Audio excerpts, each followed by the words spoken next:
أعوذ بالله من الشيطان الرجيم بسم الله الرحمن الرحيم والنجم إذا هوى ما ضل صاحبكم وما غوى وما ينطق عن الهوى إن هو إلا وحي يوحى علمه شديد القوى ذو مرة فاستوى وهو بالأفق الأعلى ثم دنا فتدلى فقال قاب قوسين أو أدنى أوحى إلى عبده ما أوحى صدق الله العلي العظيم. Lecture number 11 for 10th class.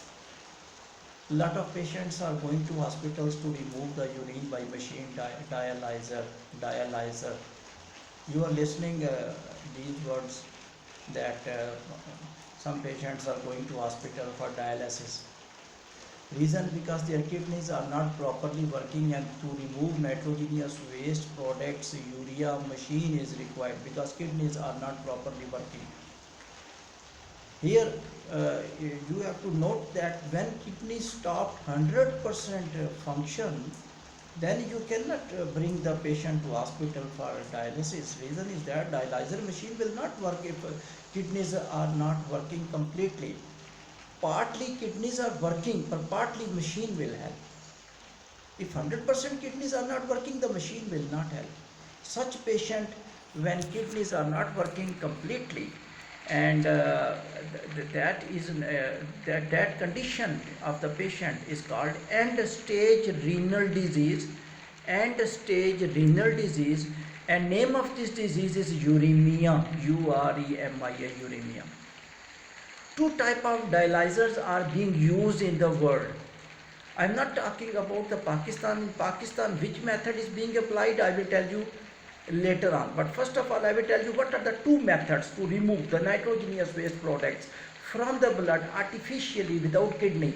Which machines are being used all over the world? Two machines, two procedures, two machines are being used. One is a hemodialysis, HAEMODIALYSIS, hemodialysis. One is a peritoneal dialysis. Peritoneal dialysis, and one is a hemodialysis.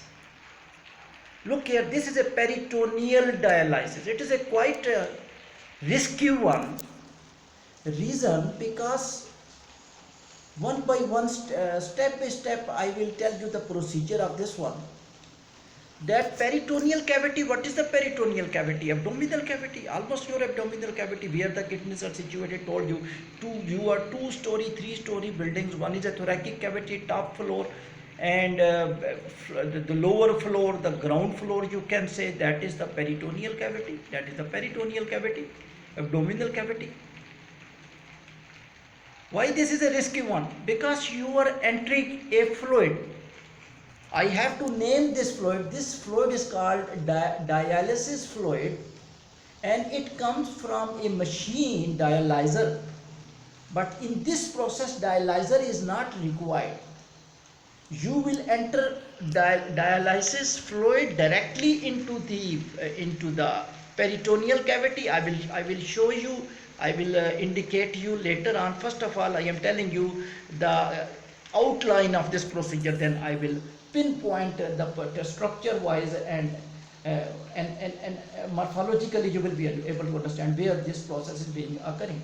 Look here, the dialysis fluid enters into peritoneal cavity, and this fluid has capacity to absorb nitrogenous waste component.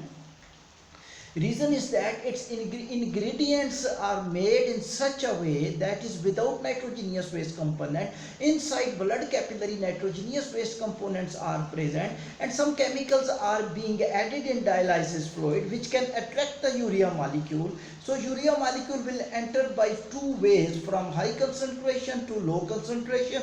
From capillary, concentration gradient will develop, and second one, that specific attractive molecules, the polar molecules who can attract the urea by investigation, that are the part of dialysis fluid, and urea will be able to diffuse from the blood capillaries to the dialysis fluid. And when dialysis fluid, significant amount of urea is gathered, accumulated, so you remove by another catheter, another tube, another catheter, and normally this catheter or tube is added your forearm, forearm in the sense that is closer to your heart, because heart will pump the blood with the urea, and that with pressure it will goes into the dialysis fluid.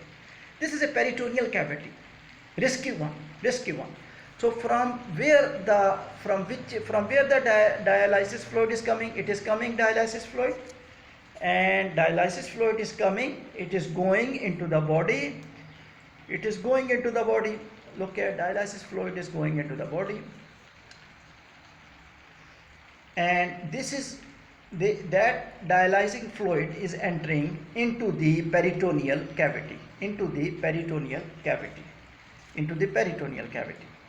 So dialyzing fluid is entering here and it is going into peritoneal cavity. Integral point I am going to tell you. The cavity has no function. The cavity is not lined with the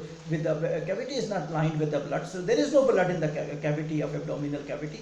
The cavity between the intestine, when people become obese, so this cavity actually become obese, fat molecule deposited, because there is no any significant structure. Intestine is at the back side and on the dorsal side. So what will happen? The tissues, the epithelium layer, inner lining of abdominal cavity. Look here, inner lining of abdominal cavity. You are watching? This is inner lining of abdominal cavity. Inner part of abdominal cavity. It consists of capillary, epithelial layer, inner layer of abdominal cavity. Epithelial layer is lined with the capillary blood vessels, and dialyzing fluid, you are watching dialyzing fluid, this is the dialyzing fluid, it is interlined with that blood capillaries.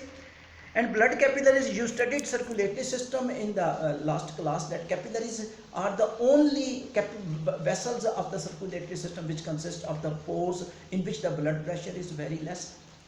Arteries are without pores, the veins are without pores, vena cava without pores, superior vena cava, inferior vena cava, venules are without pore, veins are without pore, aorta is without pore, only capillary is without pore. Reason, so that exchange of the material can take place. This is the door of blood circulatory system. If glucose has to come out from the blood circulatory system, capillary has the pores, the glucose will come and goes into the tissues.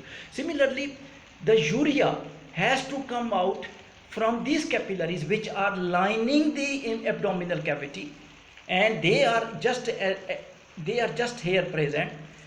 The inner lining of abdominal cavity means they are epithelial layer. So urea will come from these inner layers in which the blood capillaries are present to the dialyzing fluid, and dialyzing fluid, after receiving urea, it will goes back to the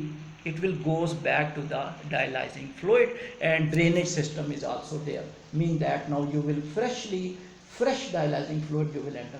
This is the peritoneal dialysis. Here point is notable that this is not being used in Pakistan. Reason is that because when you are entering dialyzing fluid with the urea, maybe some urea retained in abdominal cavity. In the last lectures I was mentioning that this is an explosive. When ammonia, nitrogenous waste component, when they remain in the body, these look like explosives. They damage the body. That's why their removal is very important. That's why the separate terminology is used to remove them from the body. Excretion, egestion is not used. Another term is used, specific term is used for this removal of chief nitrogenous waste component, because these are more harmful even than digestive waste products, because these are nitrogenous waste components. So dialyzing fluid, if your perfectly dialyzing fluid can remove dialyzing fluid completely from the body. Might be in Pakistan you may not be able to remove the dialyzing fluid completely, and maybe it's little risky one, because you need little pumps to capture the dialyzing fluid. But still, I'm not sure that in all hospitals, maybe some Aga Khan hospital may be using this technique. But I am telling you, the most of the machines in the Pakistan is used. This machine is being used. That is the hemodialyzing. Dialyzer tubes are there. Key point I am telling you, dialyzing tube wall. dialyzing tube wall behave like capillary wall. You know, inner lining of abdominal cavity during the peritoneal dialysis, the dialyzing tube walls behave like capillary wall. And you can just imagine that is just like the wall of the capillary. These are the walls of the capillary. If you will see this one, the dialyzing, this is a dialyzing machine. Dialyzing machine is required in hemodialysis. Hemodialysis, when you will remove the blood from the patient, you will filter, mean you will remove the nitrogenous waste component, you will enter into machine, mean you dialyzing fluid, it will goes into dialyzing fluid, and pure blood, with pure blood mean without nitrogenous waste component, without urea, you will enter back into the human body by another tube. So no problem is that you have to use a tube in a machine. In this machine, you have to use a tube whose wall becomes like epithelial layer of the capillary, single layer wall. So that, and it must have a pores like capillary. Their walls must have the same property as the capillary has. If the capillary properties you can make in these tubes, then the dialyzing fluid which is coming from the patient due to the blood pump mean blood circulatory system, and you are taking from artery, forearm and artery which is coming, aorta changes to subclavian artery which is supplying the blood to the forelimb, and then you will capture the blood from the forelimb which is closer to the heart, some pressure you will get, and blood pumping system will be there, and due to this blood pumping system, this blood will come here in this machine called dialyzer machine. This is most important topic because that is being used in our hospitals. It is quite safe because you are removing blood and nitrogenous waste components are being removed outside the body. In peritoneal dialysis, when you will remove the nitrogenous waste component inside the body, might be dialyzer fluid may remain in the body and may be injurious to the patient. So after removing nitrogenous waste component from dialyzing machine, what will happen? Once again I will tell you, these tubes are important, students. Why I am highlighting? Because you made a tube which behave like blood vessels of human body. They behave, and the dialyzing fluid is circulating in these tubes, and blood goes, dialyzing fluid is circulating in the spaces between these tubes, and the blood goes into these tubes, and then blood nitrogenous waste component move from these tubes to the dialyzing fluid. Location of the dialyzing fluid and blood is important. In this machine, the spaces, you can see the spaces between the tubes. One is a space within the tube, one is the space between the tube. Space within the tube, blood. The space between the tube, dialyzing fluid. So dialyzing fluid will be there, which is present, the spaces between the tubes. What will happen?